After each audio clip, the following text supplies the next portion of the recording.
wasaaradda horumarinta kheyraadka biyaha ee Somaliland oo baryahanba hawlo shaqo ka waday deegaanada bariga Sanaag iyo gobolka Badhan ayaa soo gabagabaysay dayactirka riigagga biyaha ee magaalooyinka Badhan iyo Jiidali kuwaas oo cilado farsamo markii hore u fadhiyay waxaana ugu horeyn halkaasi ka hadlay suduwaha wasaaradda horumarinta kheyraadka biyaha ee gobolada Sanaag iyo Badhan Muxyidiin Siciid Ducaale oo ka warbixiyay dayactirka ay ku sameeyeen riigag biyoodada deegaanada ay ka hawlgaleen waxaan dhamaystirnaa ceelkii Jiidali shaqadiisii وأنو كبد لي بمكي يبكي وشغلي سان دمسترناي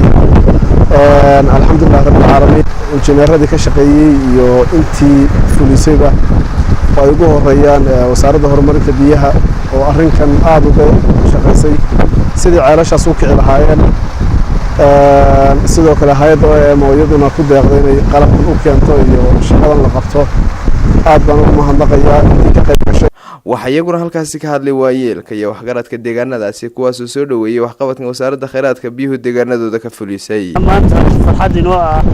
in ceelkii uu shaqaynayo qaanti ka nahay inuu shaqaynayo ayna waajib waxaan ugu ah inaan ilaashano waxa weeyaan wasaaradda wasiirka agaasimaha guud agaasimayaasha waxyaha iyo shaqaalaha wasaaradda baan u mahad celinaynaa isuduwaha gobolkaan u mahad celinaynaa in alla intii ka soo shaqeysay hawshan tiimkii waday waan u mahad celinaynaa agaasimaha isuduwaha gobolka maadaama uu ceelkii maanta uu noo shaqeynayo horena wax looga qabto hadeer laga qabto oo loo ka bedelay bombadii hadaan hawadaasha Jiidaliyeed waa u mahadnaqaynaa aad baan u soo dhaweynaynaa guddidan iyo waftiga noo socda ka qayb galay ceelkan bombada ee maanta la bedelayo aad bay ugu mahadsan yihiin wasaaradda biyaha iyo hay'adda IOM gudoomiyaha gobolka Badhan Cali Xuseen Soomaali oo isaguna halkaasi ka hadlay wasaaradda kheyraadka horumarinta biyaha ku amaanay talaabooyinkan ay wax kaga qabanayso riigag biyoodada deegaanada Badhan iyo Jiidali maxad celinayaa duuduub ahaan wasaaradda horumarinta biyaha halkan aan taaganahay waa ceelkii Shimis ee magaalada Badhan oo fadhiyay oo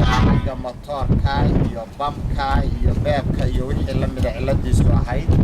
waad ujeedaan waxa loo keenay matoorkan aragtaan waxa kale oo loo keenay matoorka marka laga tago bam iyo beeb iyo key afartaas hadda la keenay waana shaqeeyay Yunis Sheekh Ahmed Universal TV Ayrigaabo